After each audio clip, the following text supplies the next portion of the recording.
దేశవ్యాప్తంగా మరికొద్ది క్షణాల్లో ప్రారంభం కానున్నటువంటి నీట్ ఎగ్జామ్ కి అధికారులు అయితే అన్ని ఏర్పాట్లు కూడా చేయడం జరిగింది.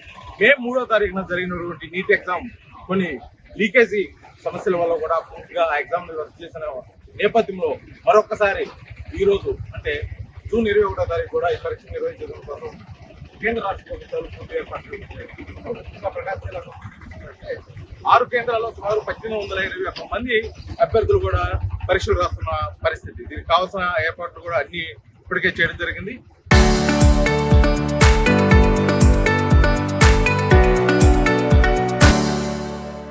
ఇప్పుడు అంటే గతంలో జరిగిన ఒక లీకేజ్ దృష్టిలో పెట్టుకొని మరొకసారి అటువంటి సంఘటనలు జరగకుండా కూడా ఈ పేపర్లకు సంబంధించి ఎస్బీఐ బ్యాంక్ స్టోరేజ్ లో కూడా సేఫ్ గా భద్రపరిచిన పరిస్థితి. దీన్ని పూర్తిగా ఎప్పటికప్పుడు జిల్లా ఎస్పీ విశ్వవర్ధన్ రాజు అదేవిధంగా జిల్లా కలెక్టర్ ఆధ్వర్యంలో కూడా ఎప్పటికప్పుడు పర్యవేక్షిస్తున్నారు. దానికి సంబంధించిన ఏర్పాట్లు కూడా ఇప్పుడు మనం విజువల్స్ చూస్తున్న విధంగా కూడా అన్ని ఏర్పాట్లు కూడా జరిగింది. ఎగ్జామ్స్ సజావుగా రాసే చూస్తాం కూడా విద్యార్థులు అదేవిధంగా వారి వెంట తల్లిదండ్రులు కూడా వచ్చిన పరిస్థితి ఇక్కడ మనం చూస్తూ ఉన్నాం. అసలు విద్యార్థులు ఎలా ఫీల్ అవుతున్నారు? ఎందుకంటే ఇప్పటికే ఒకసారి ఎగ్జామ్ రాస్తున్నారు, ఆ ఎగ్జామ్ బాగా రాస్తున్నాం, కానీ ఈసారి పేపర్ ఏ విధంగా ఉంటుందని కూడా కొంత అనుమానాలు వ్యక్తం చేసిన పరిస్థితి. వాళ్ళతో పాటు పేరెంట్స్ ఉన్నారు, అసలు వారు ఏమనుకుంటున్నారు వారు మాట్లాడుతూ ప్రయత్నం చేస్తారు. చెప్పండి, ఎగ్జామ్ నీట్ ఎగ్జామ్ కూడా రాయడం జరిగింది, ఎలా రాశారు, ఇప్పుడు ఎలా అనిపిస్తుంది?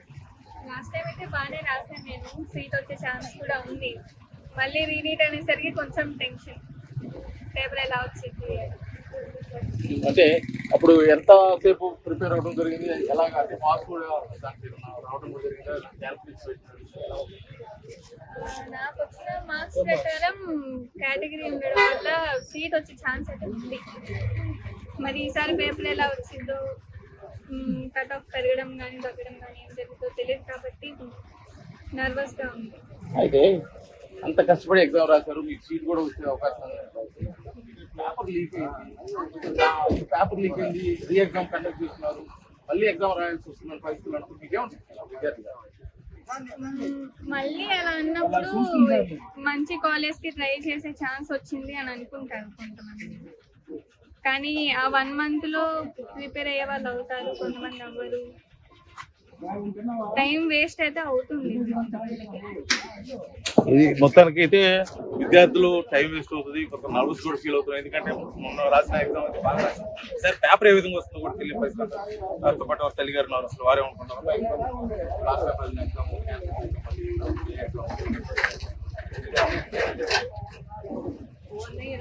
చాలా కష్టపడుతూ చదివారు, నిద్రాహారాలు మానుకొని మా పాప అయితే బాగా చదివిందండి. మేము కూడా లాస్ట్ టైం రాసినప్పుడు ఎగ్జామ్ లో మంచి మార్క్స్ వచ్చాయి, సీట్ వస్తుంది అన్న కన్ఫర్మ్తోనే మేము ఉన్నాము. ఈ రీనీట్ అనేసరికి కొంచెం పాప కూడా నర్వస్ గా ఫీల్ అవటం, మేము చాలా బాధపడ్డాము. ఇప్పుడు ఎగ్జామ్ అనేసరికి ఎక్కువ టైము చదువుకోవడానికే అమ్మాయి టైం ఇస్తుంది, నిద్ర అనేది పోకుండా ఉంది. నైట్ అయితే 3 hours 3 o'clock వరకు కూడా చదువుతూ కూర్చుంటున్నా పాప. మరి ఈసారి ఎలా వస్తుందా పేపర్ అనే టెన్షన్ గా కూడా ఒక పేరెంట్ గా నేను కూడా భయపడుతున్నాను.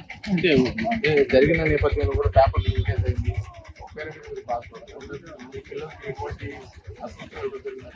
చాలా మంది కూడా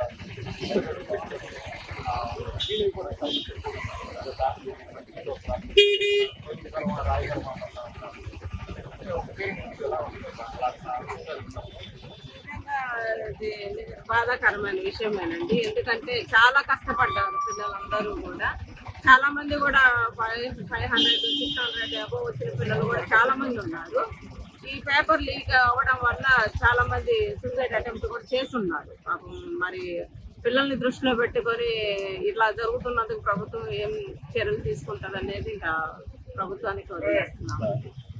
అదేవిధంగా ఇప్పుడు దేశవ్యాప్తంగా సుమారు 73,000 మంది రాయటానికి కూడా 5,440 సెంటర్లు దేశవ్యాప్తంగా కూడా ఏర్పాటు చేసే నేపథ్యంలో కూడా విద్యార్థులు నీట్ ఎగ్జామ్ రీ ఎగ్జామ్ సరిగా అంటే సక్రమమైన విధానంలో రాసేదానికి కూడా పేరెంట్స్ గతంలో ఎలా ఉందంటే ఎగ్జామ్ ఇప్పుడు ఎలా ఏం చెప్తున్నాడు, ఎలా ప్రిపేర్ అవుతున్నారు? టెన్షన్ గా ఉంటుంది కదా, రెండోసారి మళ్ళీ రాయటం ఉంటుంది ఎగ్జామ్. ఇది విద్యార్థులతో పాటు కూడా వాళ్ళ పేరెంట్స్ చాలా టెన్షన్ ఫీల్ అవుతుంది. ఎందుకంటే మొదటిసారి రాసినప్పుడు ఎగ్జామ్ పేపర్ చాలా నీట్గా ఉంది, బాగా రాసాము, చాలా స్కోర్ కూడా చేసాం, సీట్ వచ్చే అవకాశం కూడా ఉందని చెప్పేసి వారు తెలియజేస్తున్నారు. ఏదేమైనప్పటికీ విద్యార్థులు ఎగ్జామ్స్ సజావుగా రాసేదాని కోసం కూడా అధికారులు ఇక్కడ ఏర్పాటు చేసే విధంగా కూడా ఇక్కడ 2 అంచెల భద్రత ఏర్పాటు కూడా చేయడం జరిగింది. దీనికి ఎప్పటికప్పుడు జిల్లా ఎస్పీ హర్షవర్ధన్ రాజు గారు, అదేవిధంగా నగర డిఎస్పీ రాయపాటి శ్రీనివాసరావు గారి ఆధ్వర్యంలో కూడా ఇక్కడ ఏర్పాట్లు కూడా చేయడం జరిగింది. ఇక్కడ 2 అంచెల భద్రత నేపథ్యంలో కూడా ఇక్కడ సీఏ గారు ఉన్నారు. సో వాళ్ళు ఎటువంటి ఏర్పాట్లు చేస్తున్నారు కూడా ఒకసారి చూసే ప్రయత్నం కూడా మన విజువల్స్ చూస్తున్న విధంగా కూడా ఇక్కడ ఒక ఫస్ట్ గేట్ ఉంది. ఇక్కడ పూర్తిగా కూడా పోలీసులకు సంబంధించి అన్ని చెకప్లు కూడా చేయడం జరుగుతుంది. అదేవిధంగా అక్కడ 2వ భద్రత విషయంలో అక్కడ హాల్ టికెట్ కానీ అక్కడ బోర్డు కూడా ఏర్పాటు కూడా చేయడం జరిగింది. ఎలక్ట్రానిక్ వాచెస్, అదేవిధంగా డిజిటల్ వాచెస్ కానీ, అదేవిధంగా సెల్ ఫోన్లు కానీ ఇటువంటివి కూడా లోపలికి తీసుకెళ్లకుండా ఉండేదాని కోసం కూడా అక్కడ ప్రత్యేకమైన బోర్డులో ఏర్పాటు చేయడం, ఏదైనా మ్యాండేటరీగా తీసుకెళ్లాల్సిన దానికి సంబంధించిన ప్రికాషన్స్ కూడా అక్కడ ఏర్పాటు చేసిన పరిస్థితుల్లో కూడా గతంలో జరిగిన కొన్ని కారణాల దృష్ట్యా అంటే ఎటువంటి ఇబ్బంది జరగకుండా విద్యార్థులు ఎగ్జామ్స్ సజావుగా రాసేందుకు కోసం కూడా ఇటు రెవెన్యూ శాఖ, అదేవిధంగా పోలీస్ శాఖ కూడా అన్ని ఏర్పాట్లు కూడా చేయడం జరిగింది. ఎందుకంటే ఇప్పటికే రాష్ట్ర ప్రభుత్వం ఇప్పటికే ప్రకటన చేసింది, విద్యార్థులు ఎగ్జామ్ సెంటర్స్ కి ఒక అర్ధగంట ముందు అంటే గేట్ లోపలికి వెళ్ళాలి, ఒక్క నిమిషం కూడా టైం ఇచ్చేది లేదు. ఎందుకంటే మధ్యాహ్నం 2 గంటల నుంచి సాయంత్రం 5:30 వరకు జరుగుతున్న ఈ ఎగ్జామ్ కి ఉదయం 11 గంటల నుంచి లోపలికి ఎంట్రీ ఇచ్చే విధంగా గతంలో ఎన్నడూ విధంగా చేస్తున్నారు. అదేవిధంగా విద్యార్థులు ప్రయాణ విషయంలో కూడా జస్ట్ హాల్ టికెట్ చూపిస్తే ప్రయాణంలో బస్సు కూడా ఫ్రీగా ఎక్కించుకునే విధంగా కూడా అనేక ఫెసిలిటీస్ విద్యార్థులకు ఏర్పాటు చేసిన పరిస్థితుల్లో రద్దయిన నీట్ ఎగ్జామ్ మరొకసారి ఇక్కడ రాస్తున్న విద్యార్థులు వస్తున్న పరిస్థితుల్లో కూడా విద్యార్థులందరూ కూడా ఎగ్జామ్స్ బాగా రాయాలని చెప్పేసి ఆర్టీవీ తరపున మరొకసారి కోరుకుంటూ వాళ్ళకి ఆల్ ది బెస్ట్ తెలియజేస్తూ వీడియో జర్నలిస్ట్ లక్ష్మణ్తో శ్రీనివాస్, ఆర్టీవీ, ఒంగోలు, ప్రకాశం జిల్లా.